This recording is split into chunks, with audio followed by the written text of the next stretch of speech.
उसके बाद कह रहे हैं अध्यात्म रूप में उद्गीत की उपासना। पहले तो अधिदैव रूप में था, अभी अध्यात्म रूप में उद्गीत की उपासना। इसमें वाक इक्वल टू ऋक है और ऋक इक्वल टू साम और साम इक्वल टू उद्गीत, ऐसा हमें समझना चाहिए।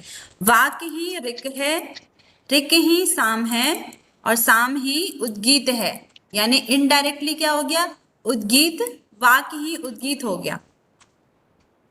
जी ठीक है, वाक ही ऋक है, वाक यानी वाणी, वाणी ही ऋग्वेद है, वाणी के द्वारा ही हम वेदों को बोल पाते हैं। ऋक ही साम है, यानी ऋग्वेद ही साम है, यानी प्राण है। साम मतलब प्राण पढ़ा था ना हमने, हाँ। साम मतलब हम्म। प्राण, तो ऋग्वेद ही प्राण है और प्राण ही उद्गीत है, इस प्रकार से समझना है। ठीक है, तो अब हम्म। अध्यात्म रूप में तीन प्रकार की दृष्टि बताई, तीन दृष्टि रखी। एक तो प्राण दृष्टि, दूसरी लोक दृष्टि और तीसरी वेद दृष्टि। हम्म। अब इन तीनों दृष्टियों के अकॉर्डिंग उद्गीत को कैटेगराइज किया। उद्गीत को पहले तो संधि विच्छेद किया, उत गी और थ। जी। ठीक है, हम्म। उत गी और थ। तो अगर हम पहले प्राण दृष्टि में देखें उद्गीत को, तो उत ही प्राण है, गी वाणी है और थ अन्न है, अन्न। ठीक है, तो प्राण दृष्टि में क्या हुआ, प्राण वाणी और अन्न, इन तीनों को उद्गीत बोला मिलाकर। हम्म। तो इसको कैटेगराइज करके भी हमें याद करना है। उत प्राण है, गी वाणी है, थ अन्न है। और ये कौन सी दृष्टि हो गई, ये प्राण रूप में हो गई, प्राण रूप में प्राण दृष्टि हो गई। ठीक है, हम्म। लोक दृष्टि में कह रहे, लोक यानी पृथ्वी लोक, अंतरिक्ष लोक, ये सारे लोक आ गए। तो उत जो है वो द्योलोक है। हम्म। द्यो यानी, द्योलोक किसको कहते हैं,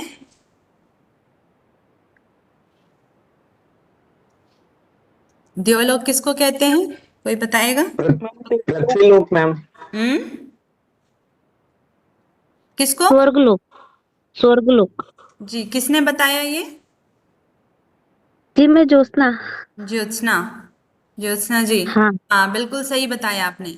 द्योलोक यानी स्वर्गलोक, बार बार भूल जाते हैं, मैं बार बार बताती हूँ, फिर सारे चुप हो जाते हैं। ये सारी चीजें बिल्कुल टिप पे रख लेनी है, ये कॉमन सी बात है। ठीक है, ये ही अंतरिक्ष लोक है, ये क्या है, अंतरिक्ष लोक, जो कि स्वर्गलोक से नीचे हो गया। और थ पृथ्वी लोक है, यानी कि भूलोक। ठीक है, तो इस प्रकार से उद्गीत हो गया पृथ्वी लोक, अंतरिक्ष लोक, द्योलोक, ये तीनों लोक उद्गीत हो गए। ये हो गई लोकों की दृष्टि।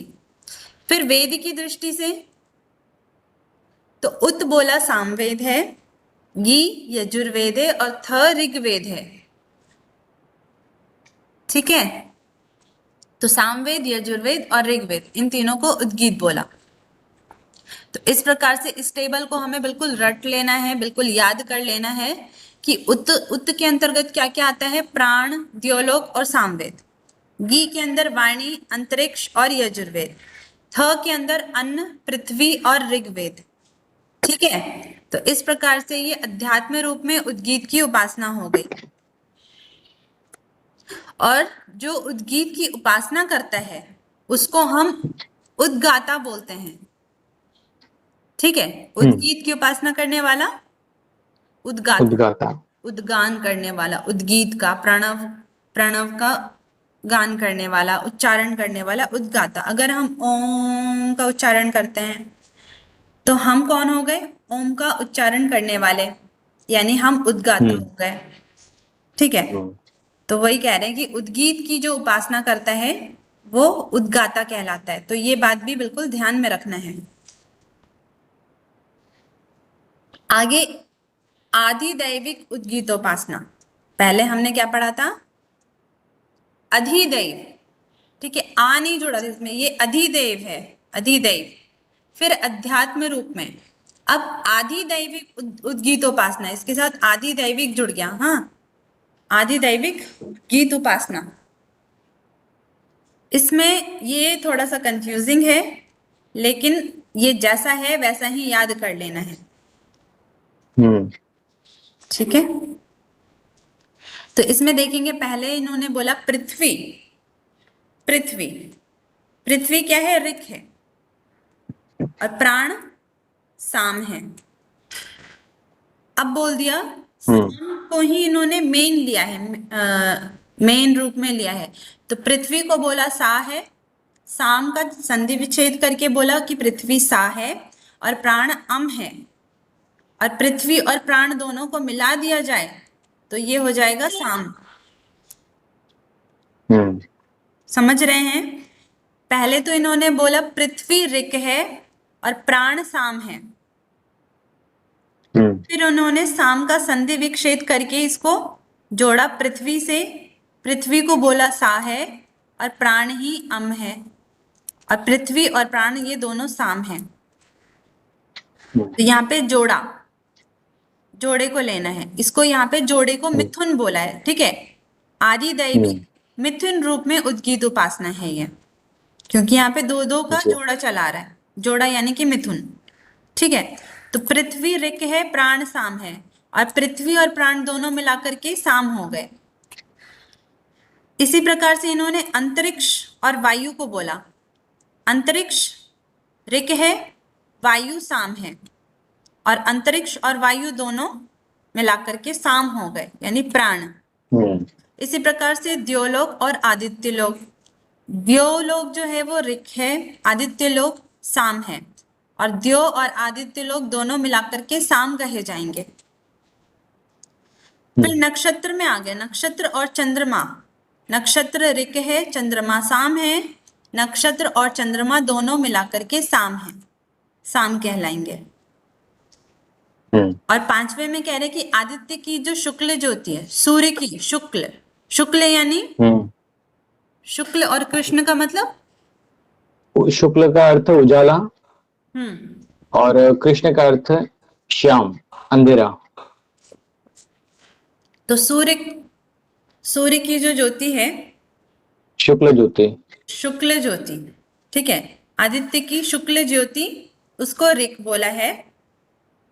और आदित्य में जो श्यामल नील वर्ण है, श्याम वर्ण है, नील वर्ण, जब सूर्य जब उगता है और या जब अस्त होता है उस वक्त की जो ज्योति है वो साम है।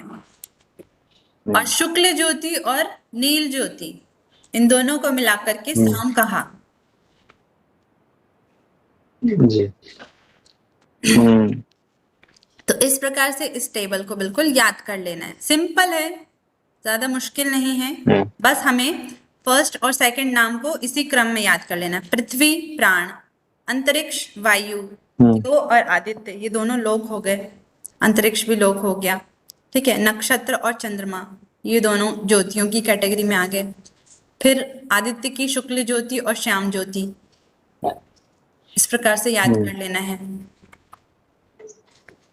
आगे बता रहे हैं अध्यात्म उद्गीत उपासना। ये जो चारों है सो अलग अलग है, इनको आप एक साथ देखो। अधिदैव रूप में उद्गीत उपासना और अध्यात्म रूप में उद्गीत उपासना, ये दोनों जो है एक साथ है, ठीक है। यहां तक, यहां से अलग है। आदिदैविक उद्गीत उपासना और अध्यात्म उद्गीत उपासना, ये दोनों एक साथ बताया है। अब अध्यात्म में बताया है वाणी और प्राण। वाणी ऋक है, प्राण साम है, और वाणी प्राण दोनों मिलाकर साम कहा है। ऊपर क्या बोला था? पृथ्वी और प्राण, और नीचे आ गया वाणी और प्राण, ठीक है। इसी प्रकार से चक्षु और आत्मा, चक्षु यानी आंखें, चक्षु और आत्मा। चक्षु क्या है? ऋक है, आत्मा साम है। चक्षु और आत्मा दोनों साम है। श्रोत यानी कान, ठीक है, कान और मन।